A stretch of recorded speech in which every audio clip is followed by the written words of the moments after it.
Welcome back and many thanks for staying with us on the #1 breakfast show in the country, Morning at NTV. It's a chilly Friday morning, but it shouldn't dampen your resolve to conquer this Friday, vis-a-vis conquering your weekend. I'm here with three amazing, very intelligent gentlemen who are going to be having this very great conversation, largely centering around the online migration. Yes, many businesses are moving online. Many individuals are moving online because of the COVID-19 pandemic. So how can the creatives and how can the culture and creative industry maximize on the potential of the internet to actually make money for the artists or the creatives who use the internet to actually talk to their customers? That's why we are here.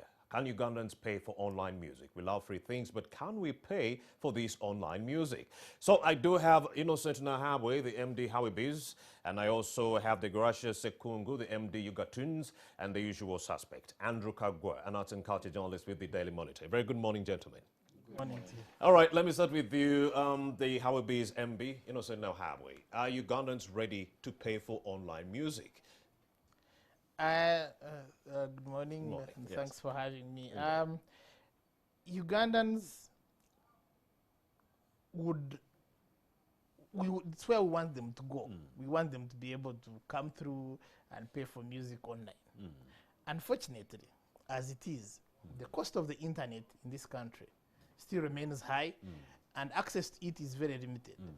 Same for, we sit here and sometimes we assume that everywhere around the country is having an iPhone and checking and they have data every day. That's not true. We have a very small market as a country. And the people who have access to smartphones around 6 million, and of these, a lot of them don't actually have access to the internet.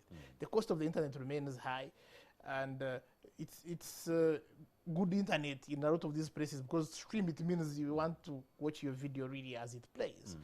In most of these places, even in Kampala itself, you can't actually stream the music. And the people don't have the money. We have to face it. The people do not have the money. The people who actually love the music and would want to stream it, the older people don't care about the kind of music we are playing right now. So the people who would want to stream it are mostly still dependents. So we are then left with those who can stream, who are maybe out of campus, etc. Now those are still, we are still in the stage where we are trying to convince them to have Ugandan music. So the payment option is essentially where we are all headed. It's where we want to work towards. But as a country, we are still, the cost of the internet is still high.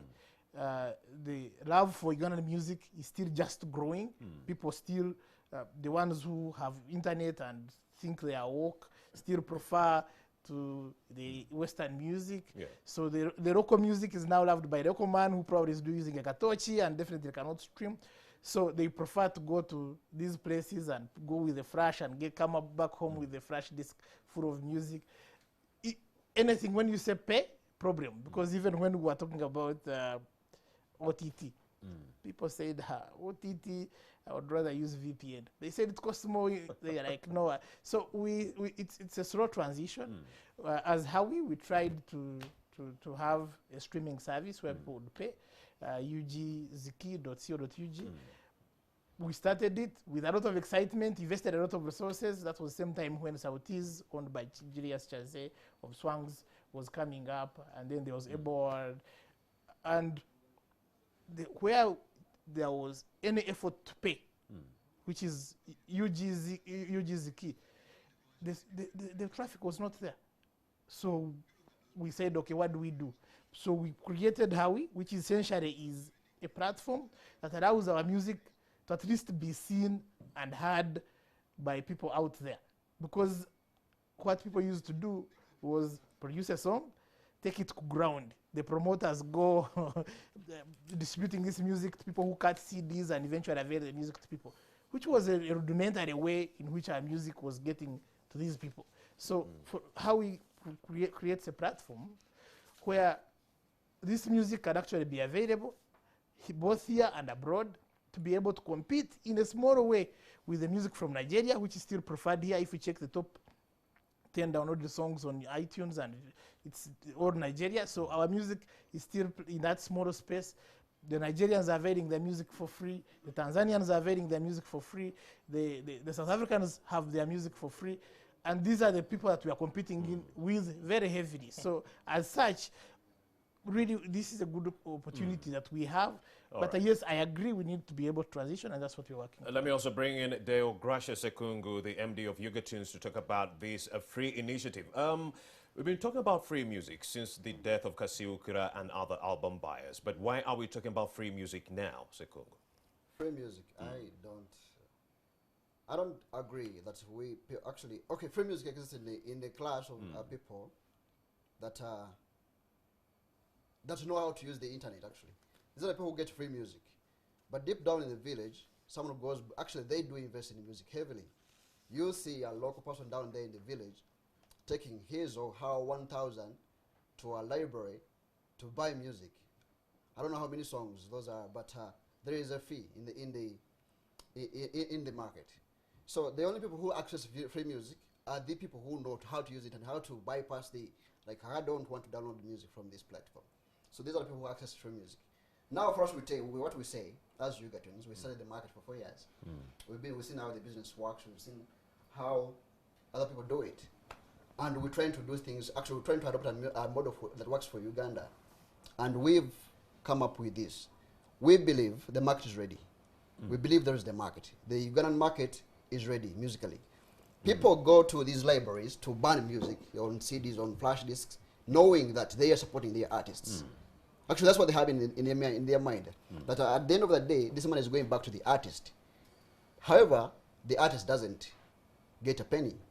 It's because of the structure that are existing. Now, this is what we did, actually, as Ugandans, differently. Indeed. You know, I agree how busy, and I'm a big fan of these guys, Innocent, my brother. Indeed. What they do is they give us, actually, they give artists exposure for endorsement and other things and performances, these live shows. But now, here is COVID. There is no more. That is no more. Performances are no more. So what do? We have to, however much we believe that the industry, the market might not be ready for paying for music, we should take them there, because now the way the new norm is digital. Baby steps. Yeah. So now what we did, we studied the market and we're like, yeah, where does the content come from? What were the challenges of these guys who wanted to do this, what we're doing? This is what they did do.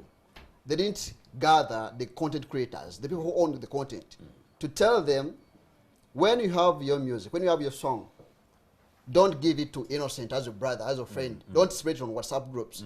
Make it commercial. So what we explained to them is like, they were in the music entertainment. You release a song, you want it to go viral, so that a promoter like Baram will come and give you a show. You earn for that day. Now we tell you, we in the music business. Let us now do business in music. When you release a song with your producer and songwriter, these are the three content creators of music, don't spread the music anymore. Let us upload it on Ugatunes. Let us create one downloaded channel. That's going to be the platform. If my brother Innocent wants music, my music as an artist, let him download the app, stream. Don't do spread on WhatsApp, because actually an artist. So how will the artists benefit when they let your music be streamed, their music be streamed by your website? Subscription. Yeah. Actually, this is where we're heading. When a consumer subscribes, yes, we have a percentage that goes, actually 70% goes to the artist, 70% of the downloads. I see. You know, like actually we are having a conversation before. When these streaming services, what they do, they give you a spreadsheet. They tell you, every stream, this is what you paid. You know, how this online thing works. You have adverts running through, those advertisers pay. So they have a cut for the artist. It could be 10 shillings, that's Uganda shillings, but just multiply. You don't know how many downloads this guy at Howbiz have. You might find a song of Palazzo with 1 million downloads. Now just calculate to 1 million downloads at just 50 shillings, Uganda shillings per download from a subscriber. That'll be lots of money. To an artist, one single artist. Now that's the money in the market.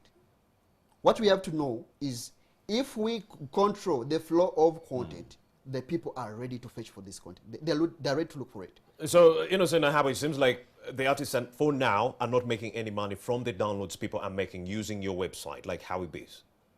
No, they're not making the money directly, but in the practical sense of things, the artists who have the highest downloads of our platform, there's cross-pollination between the song being known, the song being #1, because when you type in any song by an Ugandan artist, how would probably come on top? So you're offering exposure for now. Yeah, and when that comes, the song, people like Shiba, people like Paraso, people like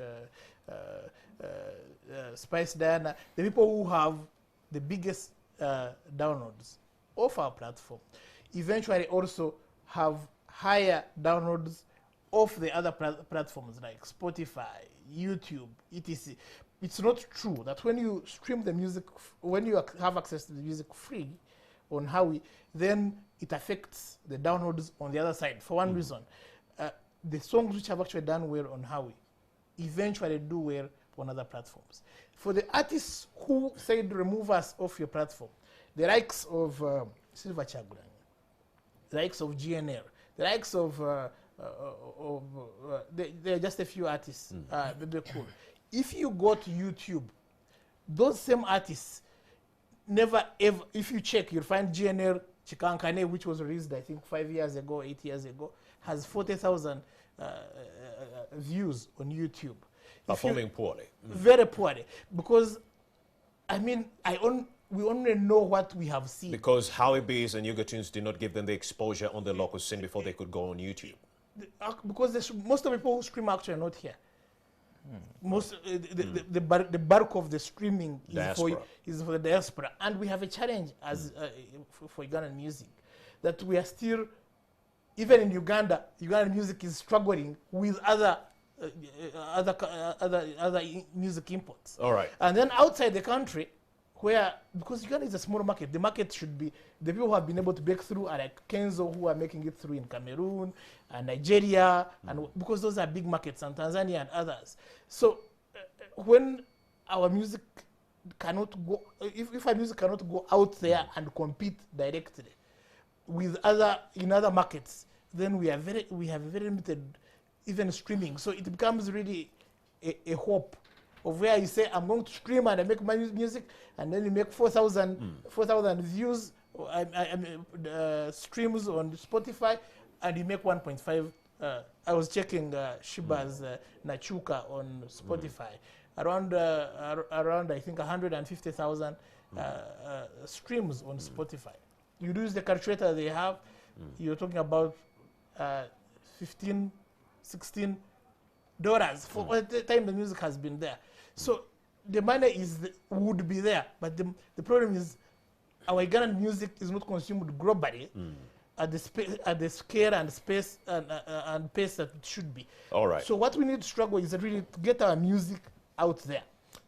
And when it is out there and we have a song coming out and you have 100 million downloads, where we have, for example, Kenzo made money when the song City Aros was able to do 40 million on YouTube. There, if you do the calculation, probably you're talking about around 400,000. A million views going for $10,000. No, it's around 4,000. $4,000. Yeah, all right, let's bring. That's some money. Indeed. Let's get an expert opinion from Andrew Kagwa, an arts and culture journalist from the Daily Monitor. Well, they've said too much. He has Howie Bees, he has Ugandans, but then what I've gotten from them is that I can download your music as Andrew Kagwa from their platforms free of charge. Where do I benefit as a musician? Is it only the exposure? Is it what we are looking for when we migrate online, Andrew Kagwa? The very first thing I would say is that many of the things I say on these short times get misconstructed. So I will start with a disclaimer. I will say I love the two gentlemen. Indeed. I respect him very much. I got a chance to read his book and I follow him online. And I love you for your diverse opinions, Andrew Kagwa. So please don't hold back. So just to know, I don't hate any of my panelists. Though, like the very first question you asked him was, are Ugandans ready to pay for music? Truth is, that's a question that has been asked world over, if people are ready to pay for music. Because no one wants to pay for music since they managed to find ways of accessing it online. Like people have been very, very stingy. And what what many of the platforms did was to bring an app. You can download music within the app, so you won't get bugs. I mean, there used to be different websites where people could get music, but you could get bugs, you could get viruses and everything. Indeed. So like you can download music without actually affecting your phone. Some people paid and some still resisted. And to date, people are still resisting. Indeed. But you see, my very big problem with Howibiz is that when I don't really think people come to Howibiz to discover artists. Personally, I've never listened to a song for the first time on Howibiz. I will either listen to it on radio, find it on YouTube, and then one time as you're searching for this song, the links that show up, Howibiz will be one of them. So in my interpretation is, I'm actually finding the song when I already knew the song. So the whole thing of Howibiz is probably creating a platform. For me, it doesn't really hold sense. Like, it's a collection of music. And if I'm to go back to what Epas said about remove our music if you're not paying for it, I don't think it's so hard to pay for music.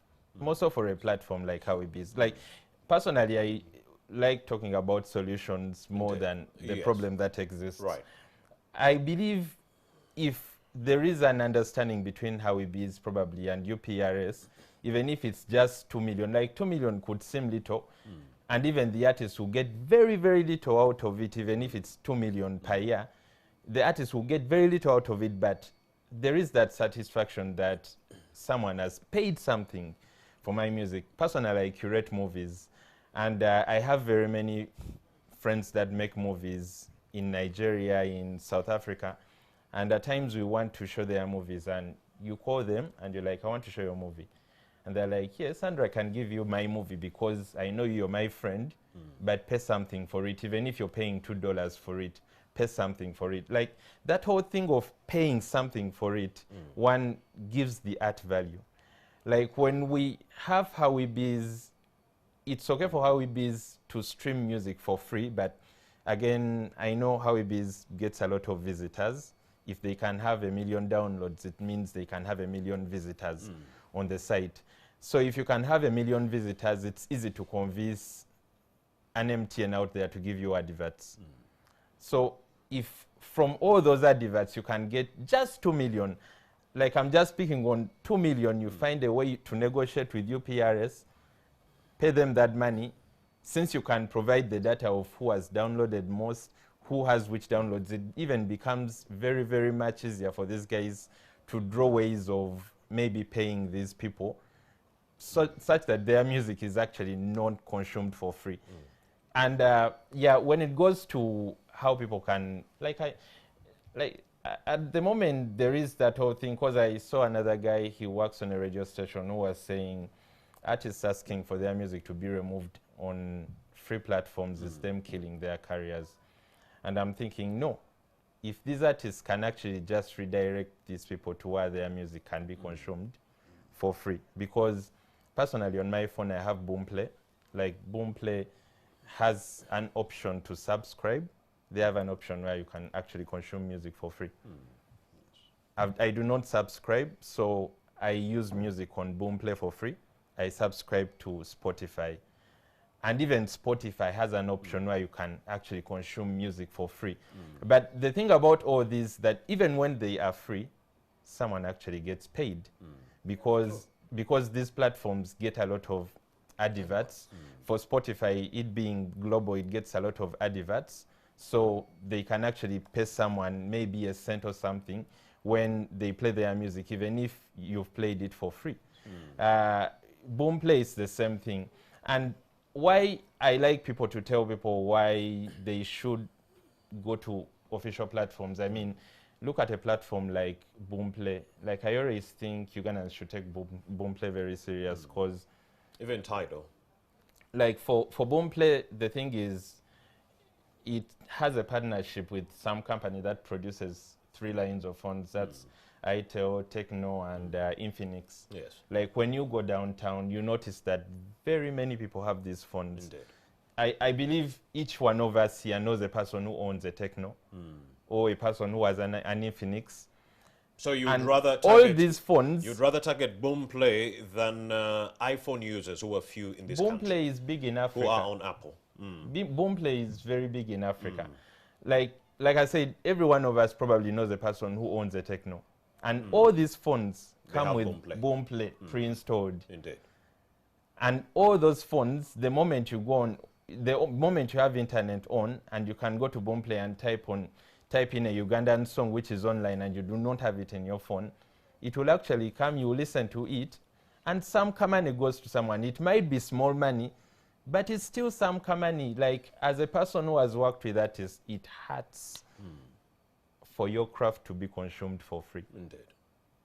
And one of the individuals who had an option or a chance to charge Ugandans and he didn't is my brother Sekungu. Sekungu, you actually, it is Innocent. Innocent, you run the leading music download website, which is How It Bees. And you've had a chance, an opportunity to charge Ugandans for the music they download. Why haven't you done that?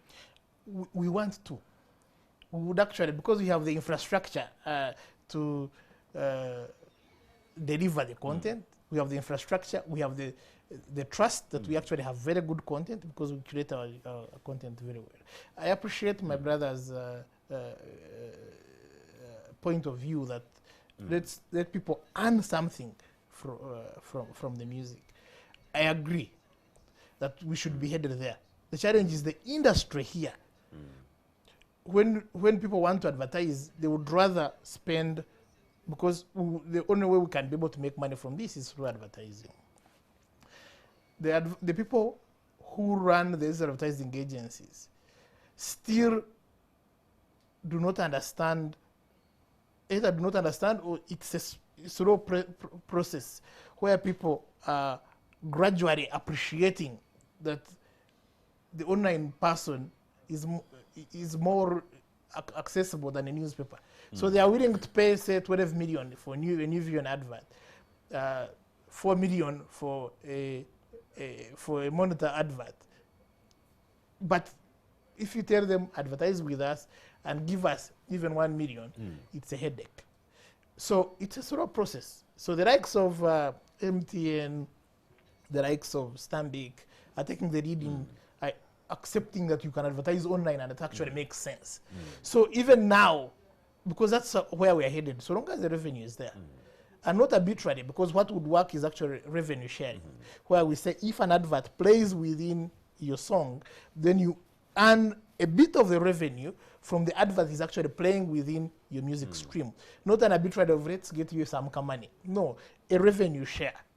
So it's a process that we're working on, a transition, and actually if there was anybody going to buy music, I would prefer they buy it from Ugatunes as opposed to Spotify and iTunes. Apple is still rich enough, so why would they be? Why should we support Apple and Boomplay? Yet we have our own local people who are actually developing these platforms. But as how we are actually working on a platform, we welcome more players, including Ugatunes, Sautis by Swangs, Eberward by Mr. Rugendo. They are all working on solutions. If it works, because for us we have tried it and realized people are not going to buy it. So it was really like trying to break a wall and do it. So we said, okay, for now, let's share it. But if we can actually make sure this music, once you release it, it doesn't go. Because when you release a song, the artist, the first thing they do is say, Kafurumye, and they move it to WhatsApp. When I get WhatsApp, I forward. I don't know how many times you get a new song arrives and everybody has it. So if everybody now has it, why should I stream it? So it becomes a problem. So if everybody can say, we don't allow music to go out at all, zero. All right. Then people will be willing to buy, I'll be willing to sell, and I'll probably be a millionaire very soon if that happens. And we'll share all this revenue, I can assure you, with all the artists because it's our desire. I could say it's a weakness. It's a weakness that people are still sharing their music. But trust me, the advantage of having streaming sites is for posterity, I could say. Like, yes, someone shared AK-47's song before he died when it was new, And today I'm using a different phone. I don't even know if I could find the song if I wanted. So why I say for posterity purposes that I would want to listen to that song today, and I would just have to type in and the song shows up. I listen to it even when I didn't have it on my phone.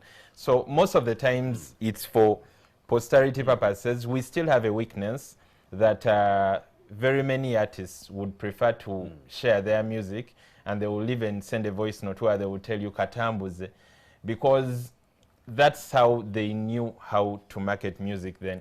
But then look at this situation where Katambuze will not help you that much, because then they used to think Singa Katambula ne Kakola, I will get booked for concerts. Yes. Today we've been locked down for a year. Yeah, but Corona is not going to be here forever. Yes. And Katambuze is not actually just here alone. The market which we admire in Nigeria, people are moving music. Actually, the most downloaded music on Howie is Nigerian music. The next one is Tanzanian music. But the difference, the difference I think they've done with their industries, they are dealing with platforms that are taking something back to the people. However much those platforms are free to the consumer. I do not have a problem with platforms being free to the consumer, as long as something is going back to the artist. Well, Degracia Sekongo, let's talk about some facts when it comes to Uganda's creative industry. The people in the rural areas are the biggest consumer of local content. Now, this is where we have low internet penetration. Aren't you aware of this fact? You know, actually, I liked the part where my brother endorsed Ugandans, and I wish I had more time. Actually, I had time before to explain to him the concept of Ugandans. We would be talking about Ugandans right now. So we are talking about the impact of Ugandans to a listener in Karamoja. So how will this person listen to APAS's music on your Ugandans website when they do not have an internet connection? We have studied the music for 4 years, studying the music. We've had stakeholders, the likes of Andrew, the likes of these guys who are streaming, the challenges they've been facing, the mistakes they've been doing, and Ugandans has come to correct all that. Acquaint us with those resolutions. Yes. So now, this is what I will tell you. Ugandans has come to work with all the stakeholders in the art and creative industry. All of them. Actually, if I told you the partners we have on board, you'd be like, yeah, we have got this, the whole solution in hand. We've worked with artists. We have understanding with the artists. We've had understanding with the distributors. Now the Katambuze guys, what should we tell the guys? Like, we're not coming to change the game. We're doing it the same way we've been doing it, a little bit different. Now we're going commercial. Do what you've been doing, only that now you're adding the money sense in it. You get that? We're telling them, do the Katambuze the way you've been doing. Now a little bit different. How? I told you before, what failed the other streaming platforms, like they didn't have the control of content. The artists were distributing the music themselves freely. Now we have an understanding with the artists. We sign you, we sign your music, we sign the content exclusively. We tell you, you're no longer allowed, you're no longer, by the agreement, you're no longer allowed to do this again. Let us now do it commercially. You know your song is downloaded somewhere, it's played somewhere. You know there is a financial transaction for that. So, the local people you're talking about in the villages, these people are reached by the Katambuze people. Now we have an association called the Tumda. Those are the music distributors of Uganda. These are the people who have all these guys who work in libraries, who burn CDs, who burn music on the flash disk and memory cards. These are the people who reach the people who don't have internet. Now we embedded them in our program. We tell them, you know what, you guys, we're not chasing you out of the game like we do. We're going digital 100%. You continue to do what you've been doing, only that now you dig it a little bit differently. You're cooperating on the computers. We have a monitoring software that's going to be monitoring the CD burnings. How many songs have you burned a year, a month? Whose songs, at how much? And what's the financial transaction to that? How much goes back to the artist? Now this is where we bring in the UPRs. We've had the conversation with UPRs. We told them the measures. You guys come in as an enforcement.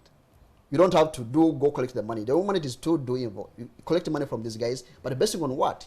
We give them the statistics based on the information we have from our software. So we've entered this game with our strength as software, technology, because we digitalize this, and we want these guys to go digital. Just imagine someone who is burning your CDs is being monitored, and they know they are going to provide statistics to the apex body at the end of the day. So this is where the financial calculations comes in. Be like, how much has been earned from Kagwa's music? You get that? They get to know. What I like about hobbies, they give you the exposure. But then what would exposure mean if these artists are now crying financially? We tell them, let us give you both, exposure and money. So I work with hobbies. What if we work on a referral program, commission program? You have the numbers. I need the numbers. You download, give them the music, then the download links goes back to Ugatunes. You use your numbers for financial translation. So we're trying to bring these guys on board. Whoever is doing what Hobby is doing, these guys have the numbers. So how do you plan to bring the local subscribers in Karamoja and all these far-flung places where there is low internet penetration onto these platforms? No, that's what I said. We're not 100% going digital. We are going digital to those who are on digital. You know, we started with numbers. How many people do access internet in Uganda? Let's say 60 million. That's our digital target. Now this is where. What about the people we don't reach? Now let's use the guys. But have you talked to these artists about this recommendation, and what do they say? They are on board 100%. Actually, if I gave you the numbers of people who are calling to know when are we starting to buy music, you know, it was launched on Saturday last week. Indeed. I don't know whether you watched the news. We did. We launched on Saturday. People are on now. Actually, when they understand the concept, they are ready to join. Because for us, we did close the digital space. That was our strategy. Indeed. Let us close the digital space. Where were the loopholes? Let us fix them. We've had meetings with these stakeholders before we entered the game, and now we have the whole solution. If you ask me A to Z, we have the answers. All right, Andrew Kagwa, you wanted to pitch in and make a submission on that. I got a chance to look at the safe border numbers, and I was thrilled because most of the times when we talk about streaming, there is a misconception people usually use, and they say the people that are streaming are corporates who are people in offices, not the ordinary wananchi. And they say that even when they're talking about Kampala. And when I saw safe border numbers, like I was really thrilled. And just to imagine, like, who is the guy using safe border? Like, yes, there could be a corporate, but then there is a border guy on the other side. On an ordinary day, everyone would tell you the border guy probably has nothing to do with internet and has nothing to do with downloading an app or using an app to do something. So personally, I think they are people that can actually consume music if they get the right information and they get the right direction of where to find the music. That is true. Of course, Uganda should be able to pay for music, Andrew Kagwa, because if people in the villages are paying for music to be put on their flash discs and memory cards at a fee of 500 shillings, wouldn't they do the same to pay for online music? It's technically the same thing. And by the way, truth is, the people that do not want to pay for the music are the people that can actually afford the music. Yeah, you're right. What does that mean, Andrew Kagwa? They just want the people that can access the internet are actually investing in data. They're investing in probably that expensive So they phone, feel like they've invested enough. and then they are not buying the music. The people that are downtown that we believe cannot afford the music are the people that are paying 5,000 shillings to get about 20 songs on a CD. They're actually parting with something, just that it's not getting to the artists. The people that can afford this music, the ones that are subscribing to, say, a Freaky Friday of about 70, is it 7? Okay, something like 7,000. The people that are subscribing to these things, that are consuming a lot of data, which is expensive, are the ones that don't want to pay for the music. The middle class. The middle class. What we would like to know is, can Ugandan artists or creatives maximize on the power of the internet in the midst of the high cost of doing business on the same internet? You have a proposal, tax proposal of 12% that is going to be levied on the internet. Don't you think such proposals and factors like expensive internet negate such recommendations that would allow all creatives or musicians to get online, and also the subscribers who would have bought this music will actually be in the dark because of the inability to get online? Truth is, it's hard to purely make money off the internet with just your music. It's so hard. Like, you need a lot of volume in terms of numbers, people streaming your music. That's why most of the times many artists will put their music to any streaming site that's available, because if you can get 1,000 people listening to you on one site, you get another 1,000 from another site, like it becomes collective. But again, we are people that usually tell artists to know that they are a business. They themselves are a business. Yeah.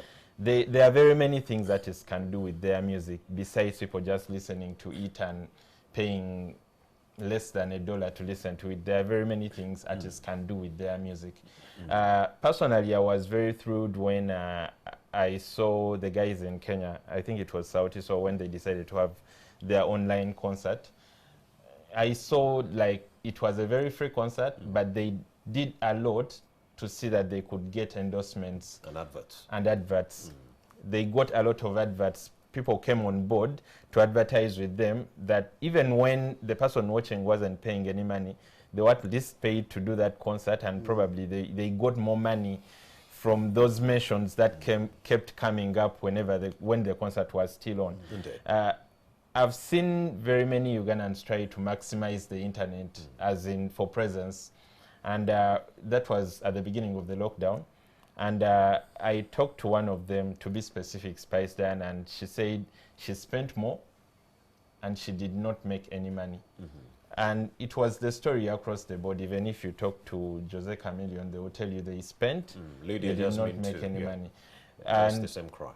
And I think it all comes back to artists need managers, and they need to know. Thank you. This is a business. All the literature I've been reading, Andrew Kagwa, points to that. That as we also talk about maximizing the internet, these artists need someone to point them in the right direction. Do we have the right managers? And someone was even giving a recommendation, and they was saying we should have a course at the universities in cultural economy and talent management. Cultural economy and talent management. What do you think of that? Maybe we need one of those, but truth is, like I said earlier, one of those shows we did, a manager is a person that will turn this soul art of yours into a formidable business, because they know how to make this art turn into a business. They know how to sell it as a business.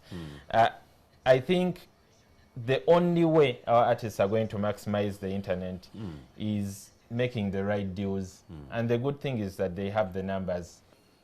The Ugandan music industry is still growing. We all need, this conversation is a very good one, and all these players are good. But how we can be able to make money from music might not necessarily be directly selling the song one piece at a time, but finding ways in which we can use music as a platform towards where the money is. Because slowly the companies are beginning to realize that musicians actually influence buying decisions.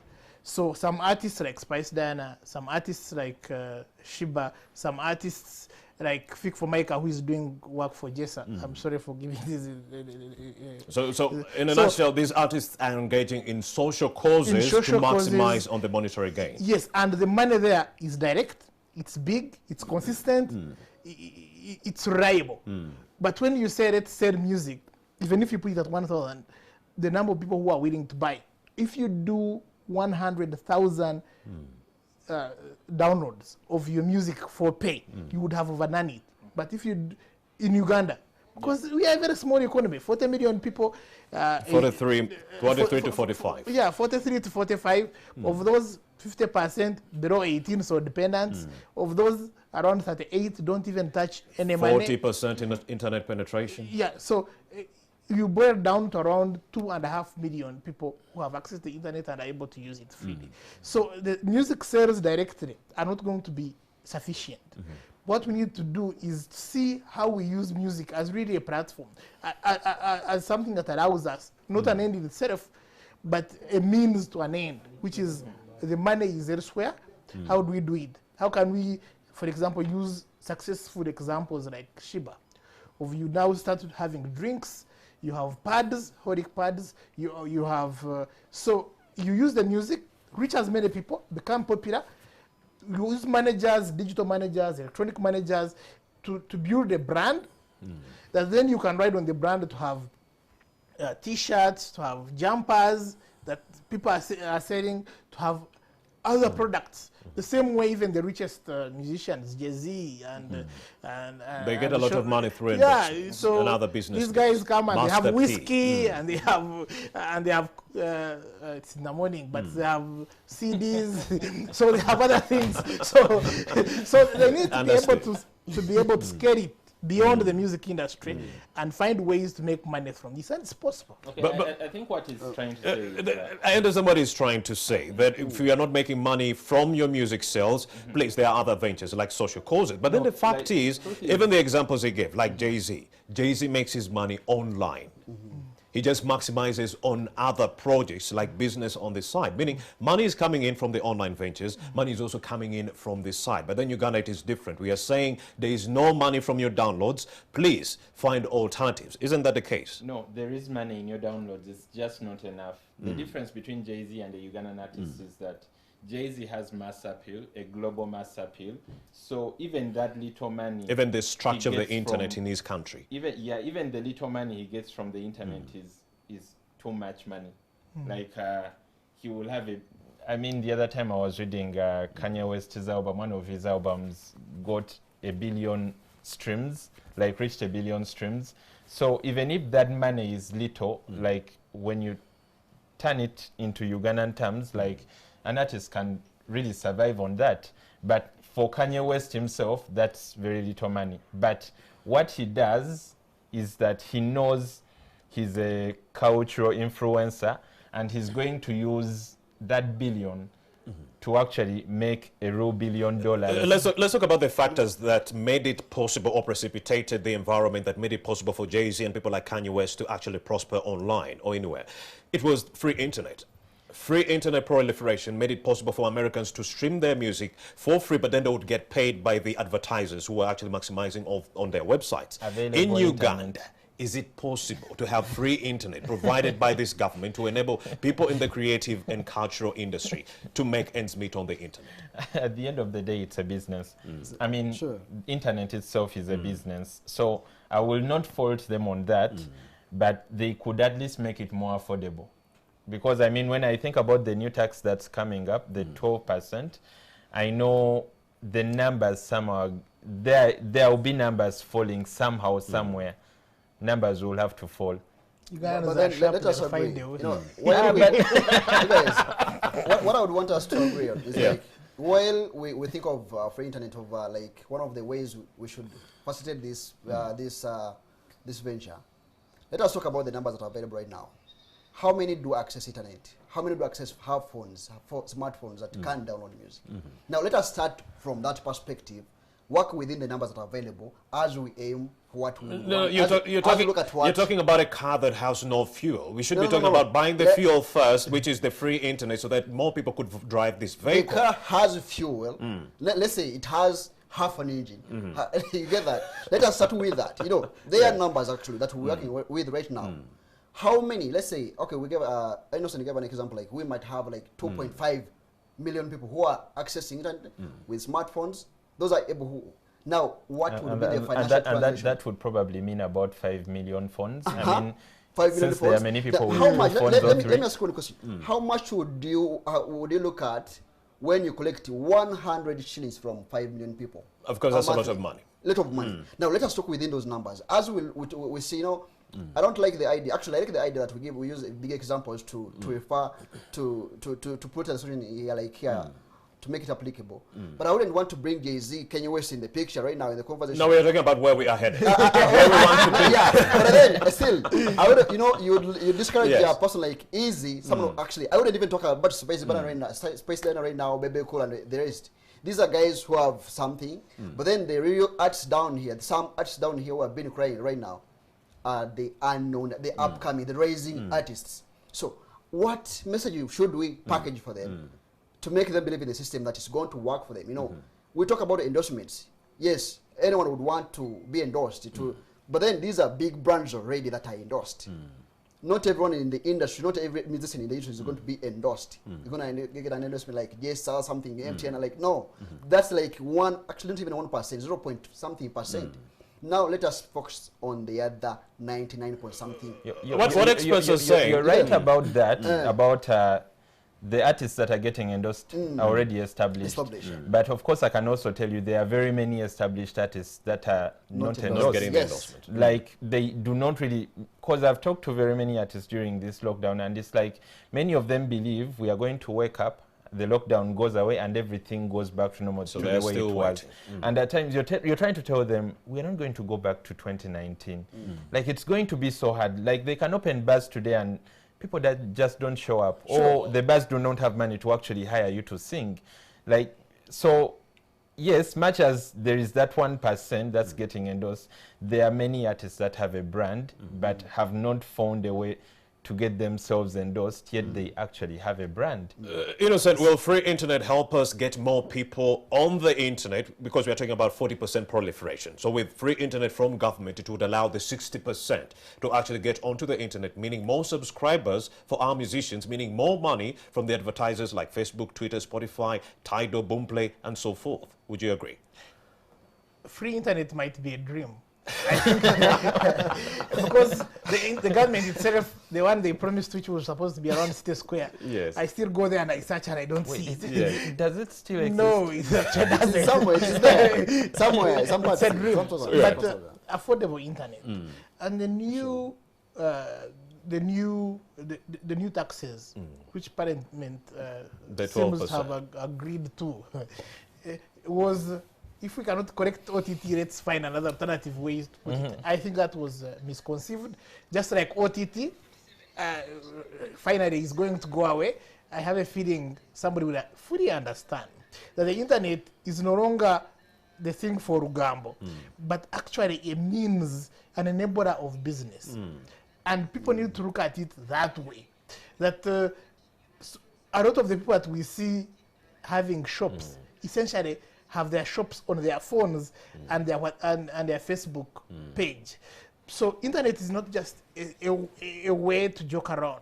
No, but it's actually a means, an enabler of business. Just like we have roads, we should actually have internet, good internet. Because if we are talking about streaming, a lot of the internet we have now in most of these places cannot actually stream a song. It would break. So it is a huge challenge. And maybe I would use this opportunity to talk about, much as we are talking about the music that people can buy, there is this new guy like Easy. I happen to play in this space of really that helps artists come through bars and the radio station which we run. And a lot of these artists have struggled. You find somebody like Viper Rankings has been struggling for 10 or so years until you give them an opportunity to shine. And they need this opportunity to shine. So EPAS and Silver Chaguranyi and others have had their original break through these channels of, because the thing was available and was free, then people were able to eventually notice you and see you. So now everybody, so some of the young people are like saying, you know, remove my music quickly. So you're like, yes, I remove it. But you're saying remove it and people should only pay me to access my music. But are you already a product that is worth the money for me to actually spend my dollars on you, my coins on you? Probably not. So me, I think that this conversation is good. We need these platforms. As an industry, we need to work on how we get there. But in the meantime, even across Africa, by the way, it's not a Ugandan problem alone. Even Tanzania, the biggest, our Mko there is, they have millions of people. It's where we are headed. Just like where Facebook and Twitter, by the way, Twitter is free because and nobody benefits. The biggest probably contributor to Twitter, I mean, Trump should ask for his money for being the biggest driver. There are big people influencing, but the money eventually will come from how we use these platforms to be able to translate into solid cash. Indeed. I think we should just throw it out there. We need to laud the musicians in Uganda. We need to commend them for the good job that they've executed over the years, even without government help, gentlemen. These musicians have been able to, make ends meet without the support of the government. That's what we've been seeing. They're gracious. Here's what I wanted to ask you. Have you talked to government to see how we can work on this partial internet shutdown? You do know Facebook. You cannot access it without VPN. Sure. So you have a big customer base for these artists, people who consume their music on Facebook who can't access the platform. Have you talked to government about maybe easing these restrictions to maybe help the people in the creative industry? Have you had this conversation? We've had, yes, sure, we had. Actually, it even we raised this conversation when we couldn't, we're trying to run a Facebook advert. And then we came to realize when we're doing the boasting and the promotion of the posts, where we're targeting people in Uganda, we came to realize that people were in the VPNs had flown them to South America, to Canada, so it became a very big challenge for us. And then we had an engagement with USCC. We told them, this is where we're going. We gave the government a proposal, and they looked at it. They were like, we're good to go. This is a solution. Did you also front the free internet issue? No, the free internet issue is actually in discussion, and so that's a conversation that will be for another day. But what I would advise right now is, while we aim for bigger things, while we envisage bigger things, let's first work within what is available. All right. How can we monetize what is available within the numbers we have right now? So, because we wouldn't tell our message wouldn't be like, let us look at the bigger picture, having free internet maybe in the next 5 years. So would the artists be suffering right now? Let us work within the numbers that we have and monetize that. De Gracias Senkungu, he is the MD Ugandans. We also did have Innocent Nahab with the MD Howie Bees. Andrew Kagwa, here's my last question for you, my brother. There have been several attempts to actually get Ugandans to pay for music, the last one being Muziki.com. Why do such initiatives die? Before I let you three gentlemen leave. I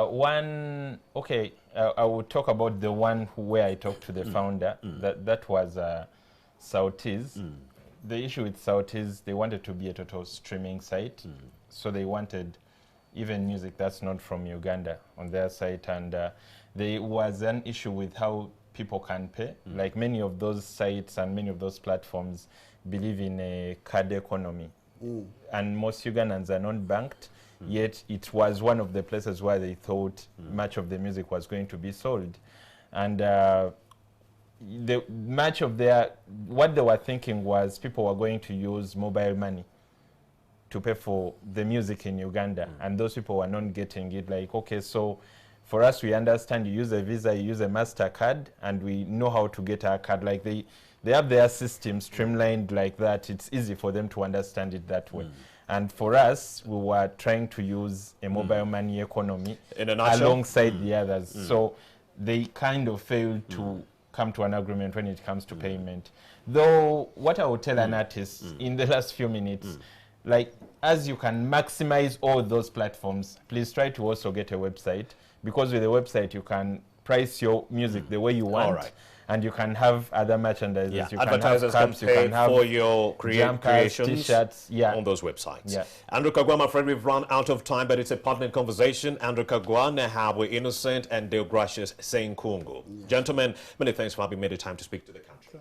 And to you who has been watching Morning at NTV from 6:30 up to now, many thanks for that unwavering love and support. Let's do this again on Monday, 6:30 a.m. all the way to 9 a.m. Wear a face mask as you veer out of your home. 42,152 cases have been confirmed. Good morning.